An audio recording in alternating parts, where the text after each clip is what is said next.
Kakang Semar wis dak tampa ning ora bisa nampa dening kaya putraku nanging tak tampa ning tiba padha-padha ngono ya Kakang Semar. Alah kok ngaten dan ini ya Kakang wong Kakang Semar iki ala-ala ya titah kang kadewatan utawa dewa kang kamanungsan mengkono Kakang Semar. Urung nggih dan nggih kula ngaturaken sembaskom kula Ndara. Iya Bagong wis tak tampa pangestuku wae Gotamarana. Nggih sanget angin kula mundi dadosaken jimat kula paripe Ndara. Kula nggih ngoten Ndara ngaturaken sungkem kula mugi konjuk. Iya besut wis tak tampa. Pangestune bendarane ae Gotamarana. Nggih dadosaken jimat kula. Nggih dadosaken jimat kula Den. Ndara kula Janaka Den. Iya Kakang Semar. Enten napa Gus? Ngene ya Kakang Semar. Ing wektu dina kalungguhan iki para kadang Pandhawa iki gedhe syukure. Sabab Kakang Wijasena rampung babat yaiku alas Guru Jenggala Kakang Semar. Mula tetanduran ana babatane Kakang Wijasena iki ngrompyok tan subur makmur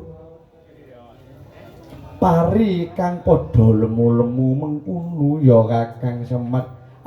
Lajeng kados pundi Gus? ngene ya Kakang Semar. Katon kadang-kadangku kang padha bunga pikir ning jroning atiku kok wasu melang mengkono ya Kakang Semar. Nyuwun sewu amit sewu lho Den. Iya kaya ngopo Kakang Semar? Ngeten. Napa-napa tiyang ingkang sampun ngraosaken bingah. Susah. Nika kedah eling lan waspada nggih Den. Nggih. Nek pun seneng pikire ning kedah eling. Mila ndara kula nika matur sampun remen ningali kadang-kadang panjenengan ingkang panen ingkang wonten babatan Guru Jenggala ingkang sampun dados apik lak ngaten Raden. Iya Kakang nggih. Bandur Kakang lah napa-napa nek babatan utawi tegalan ngoten nika menika wonten ingkang mengku ngaten Gus. Tegese sing mengku menika wonten danyanipun lah niki kinten-kinten ndara kula menika emut napa mboten?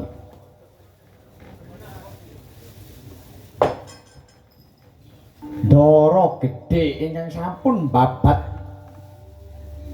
wana Guru Jenggala napa mboten wonten janji napa-napa ngono ya mo nak kuwatirku nek ana janji le iya gak ditindakno nak nek murka ndadekno mala le ngono ya mo iya Kakang Semar babar pisan aku ora ngerteni ya Kakang Semar sabab Kakang Wijasena babat ana Guru Jenggala iki tanpa rawang lan tanpa kandha marang kadang-kadange kaya mangkono. Duh Kakang Semar. Iki ya apa le? Apa omong? Muga-muga darahmu gak duwe weling apa-apa nak marang danyang ngono. Alas Guru Jenggala le. Ngono ya, Mong. Sebab apa-apa nek wis rupa babatan iku mung ngero enak-enak. Lah sing babat iku mau le sing ngerti bibit kawite anane alas mau nak ngono ya mo ndara kula Janaka Den iya Kakang Semar kinten-kinten sak mantunipun panen wonten tanduran pari ing babatan Guru Jenggala iya kaya ngopo Kakang Semar napa mboten wonten ingkang menika benten kan padatan napa mboten wonten ingkang dadosaken wasu melangi batin panjenengan Den yen wasu melang wis tak rasa ya Kakang Semar nanging wong kaya aku guru ngerteni do Kakang Semar sing ndadekno wasu melang atiku iki bab perkara apa ning gak katon wujude sing dadekno perkara mengkono do Kakang Semar. Nggih, Den, nggih mugi mboten enten napa-napa, mugi mboten wonten ingkang gugat. Mila ndara gedhe napa mboten matur napa-napa. Ora mengkono ya Kakang Semar. Kakang Wijasena mung pasrah bongkok marang kadang-kadange. Yen besok wis titi wancine panen kaya ngopo bisane dulure padha ngrasakno padha yaiku wareg mangan pari ing sawah babatan alas Guru Jenggala kuno Kakang Semar nggih Den mugi-mugi mawon dadosaken bingah makmure ndara-ndara kula Pandhawa ngaten nggih Den praptaning Sata Kurawa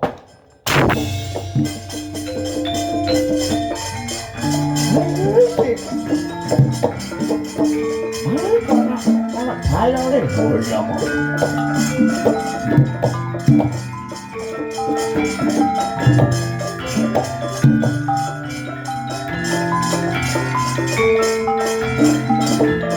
Yen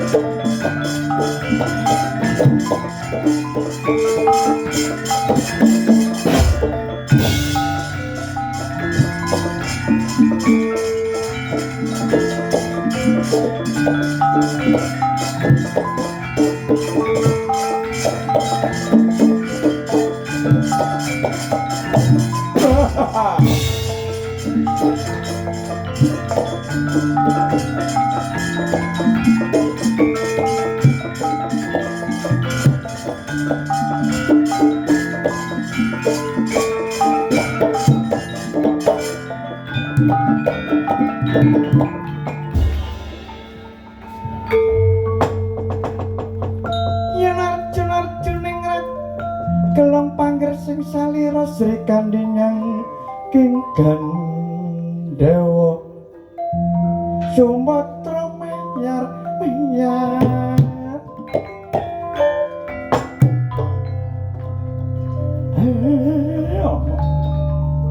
wong Astina le mapak rene. Oh iya mo. Alon-alon Arjuna nguningge.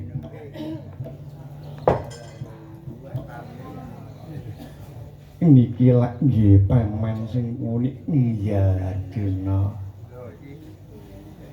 Anggenku prapteng ana klambi sireng kene ujare kandha.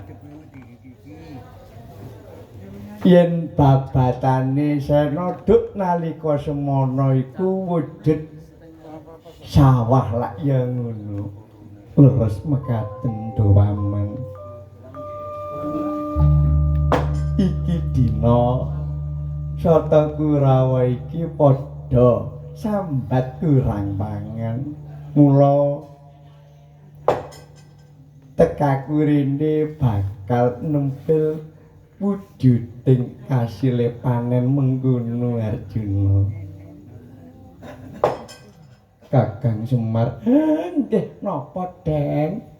Sing dipasrahi marang Kakang Wijasena. Nggih, Kakang Werkudara lak ya. Bagong. Kang. Awakmu dipasrahi dodol beras kaya apa nek? Lho iya mo. Bagong maju rene. Nggih. Terus pundi Den? Ngene Bagong.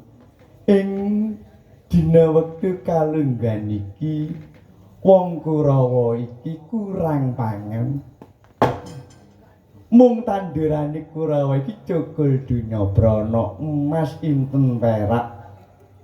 Babar pisan ga ana wujude. Palawija, pala pendhem iki ganok Bagong. Mula tekaku rene kepingin tuku beras ngono Kang. Sampeyan iki umpamane lho nggih, umpamane lho niki. Iya, Bagong. Sampeyan butuh pirang kilo? Ya gak akeh ngono ae nek wong 100 lak ya pirang kintal ngono, Kang. Niki udare ature Ndara Sena, Ndara Gedhe. Iya, sak kilone beras niku ijole emas utawa perak sak kilo. Purun. Iya, Pak, Kang. Beras sak kilo niku duwike niku ijole niku lho. Iya, Bagong. Emas utawa perak sak kilo. Ha niki. Niki ature Ndara Sena. Kok cek larang iki beras kok ijol perak ambek emas iku. Lho sampean purun apa boten? Kak ya pira-pira ngono. Lho pira-pira. Gak wani kuwi Den gak melok borong niku. Kula niki mau namane apa niku mah? Calon nak. Oh iya calon lho mah. Sing lali. Ya ngono nak ngomong sing tegas nak ojo gelem dinyang nak. Iya pancen meneng ngomong. Inten emas sak kilo. Nggih. Ya apa wah dalaman man. Dulur-dulur Sata Kurawa kurang pangan man wis kekno man kekno. Tapi kayak ngono der. Rego beras kok emas sak kilo, perak sak kilo. Gak oleh kurang agon, gak oleh kurang. Ya napa? Gak oleh kurang. Lho, gak oleh kurang. Niku den pari badine gak sepiro niku. Saestu niku lho. Purun monggo boten purun napa. Ya boten Bulman. Panjen tempel mawon man. Katimbang Kurawa mati garing kluwet iya ya Pakeng nek ngono tak jukuke tak boyongi monggo monggo monggo.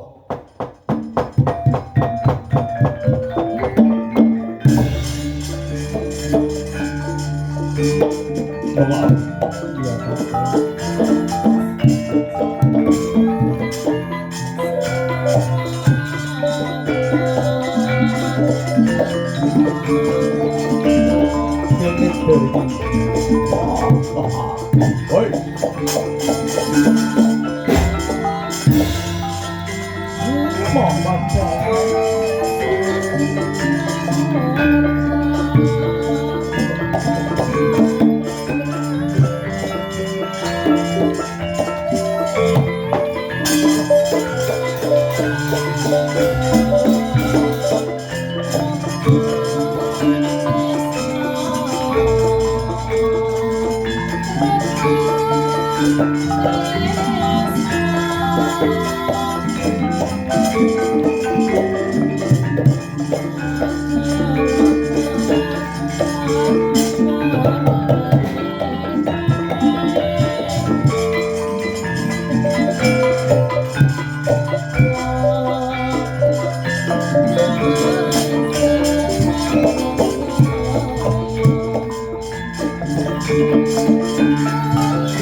Sri Kandi mayar janing ucan nono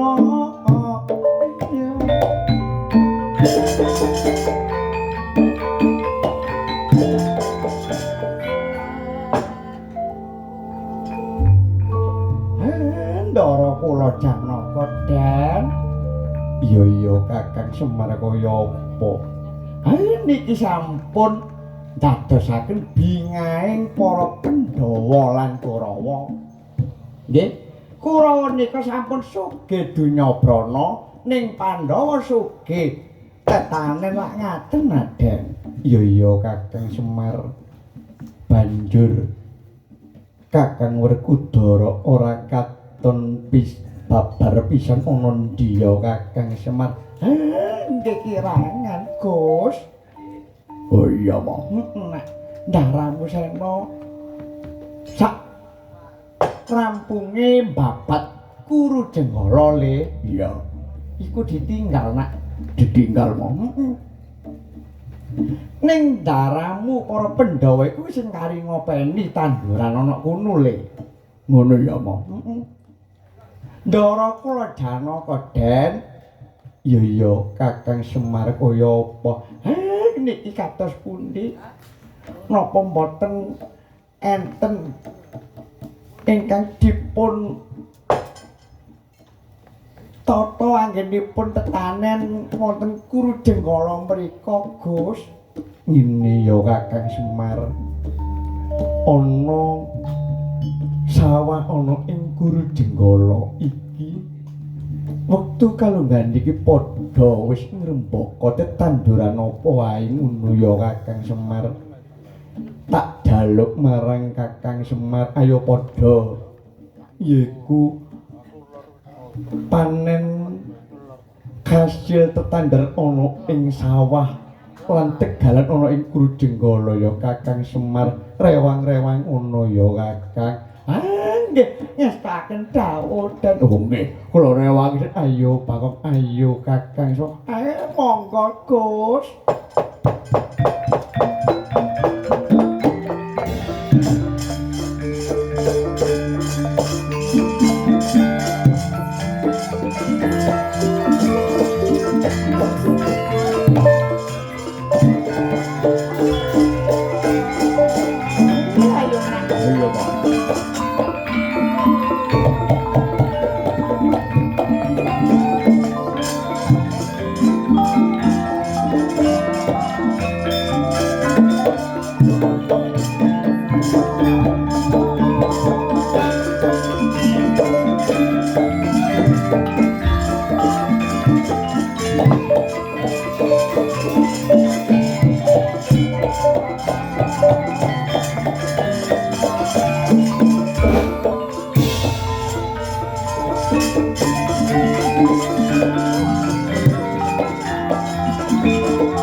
Kacarita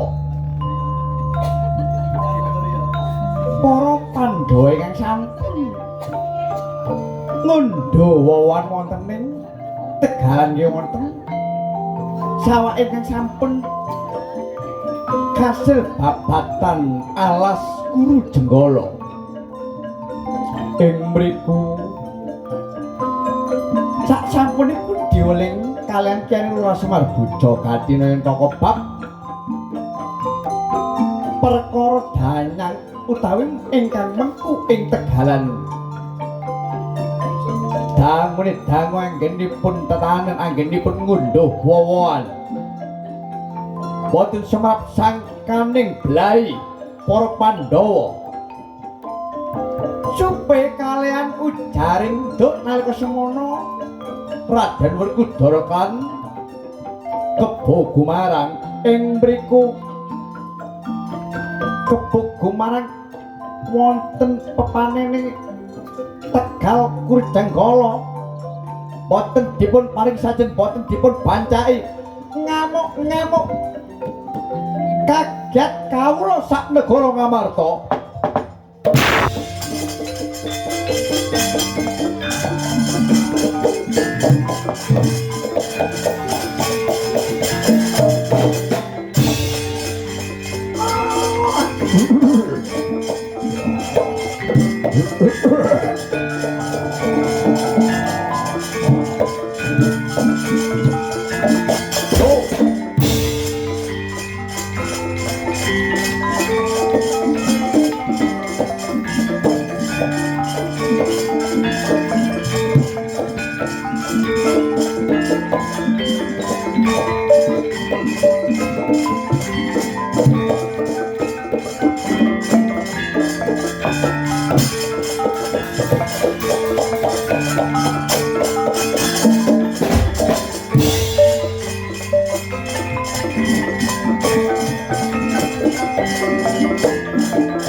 Berdoa keliling Bantanji.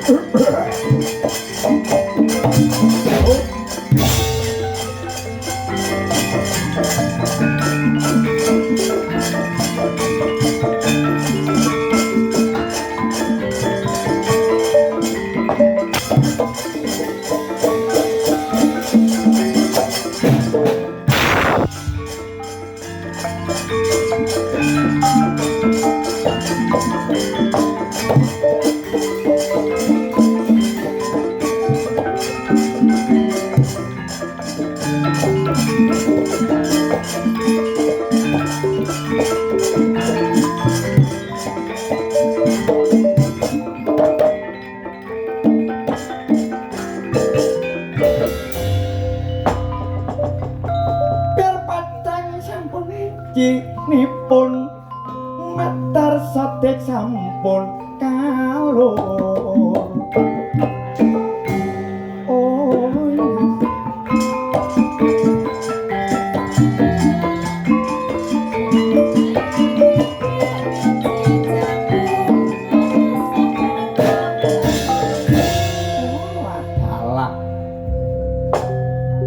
Para kawula kadang pendopo do kualan merpeki ana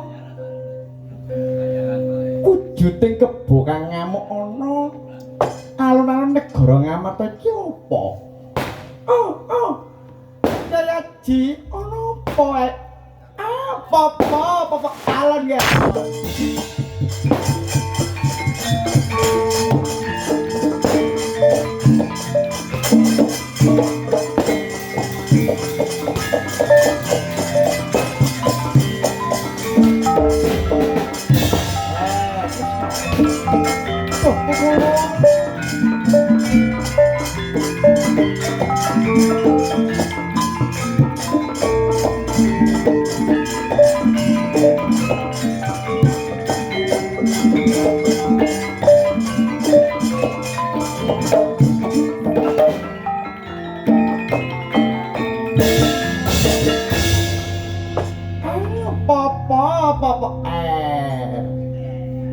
Anak pun mangan cerewet lagi ya.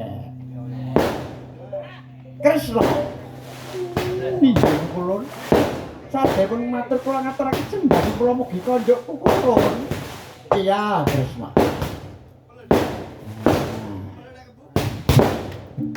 Alon.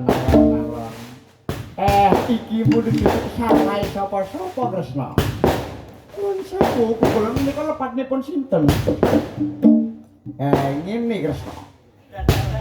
Dok nalika semono katangmu si Werkudara iki malu janji marang wujude kebo Gumarang. Apa ing ngono. Katangmu iki lali marang janjine ora ngekei sajen ana ing tegalan ana ing sawah. Saben-saben tandur kelawan panen mengkono Kresna. Kadang kula menika kukulun ya mangkono Kresna. Dayaji mantep sembarang eling mami mungkin satu tahun kulun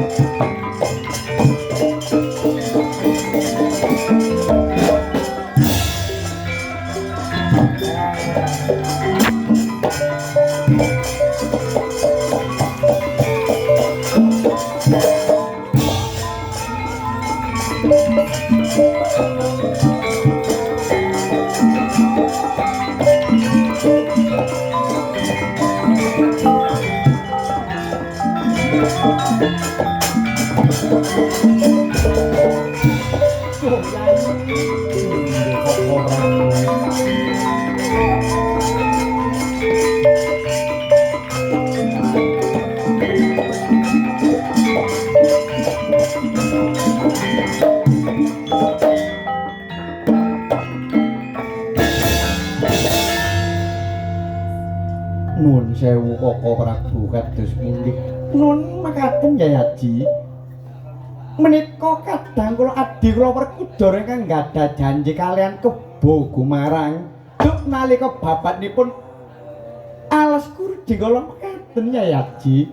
Yen mekaten duh Koko Prabu sumangga duh Kakang Semar rewang-rewang ngono momong ngamuduh Kakang Semar nggih ta monggo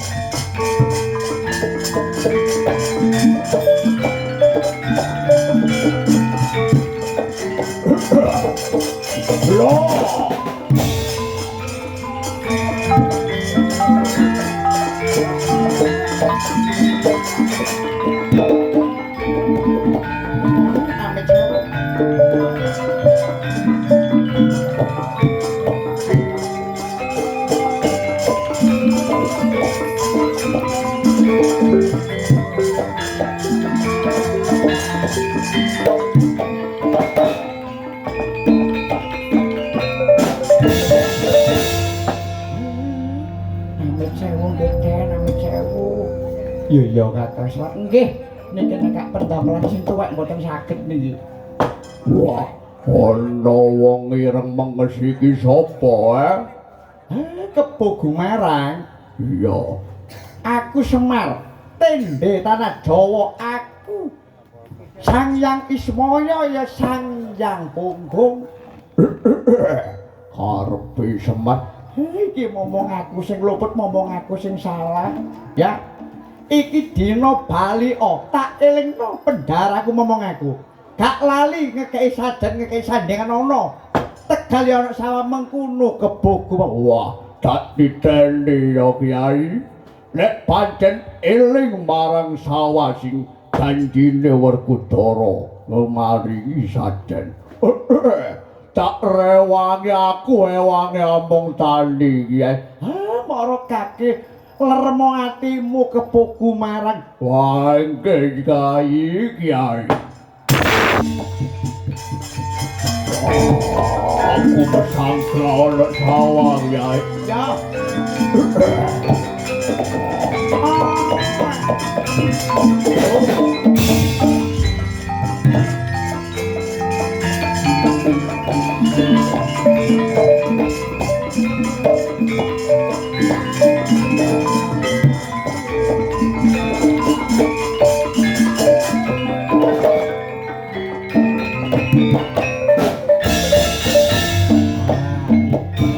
Niki salah sampean Den. Monggo sami pesta Handrawina dicepakno sandingane nggih Den. Iya Kakang Semar.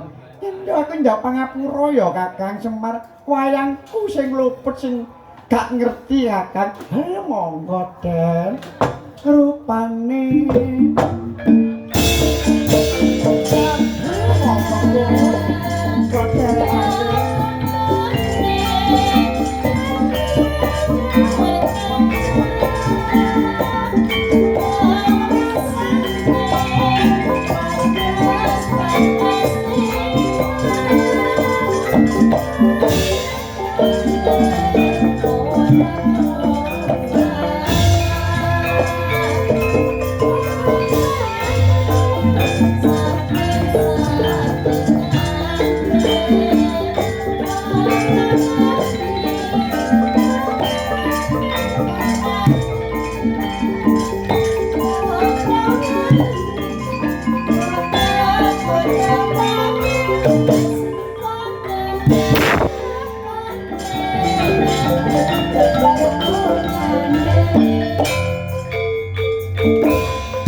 wis ya Le iki mau lelakon Pandhawa tani nak mula kanggo pengiling.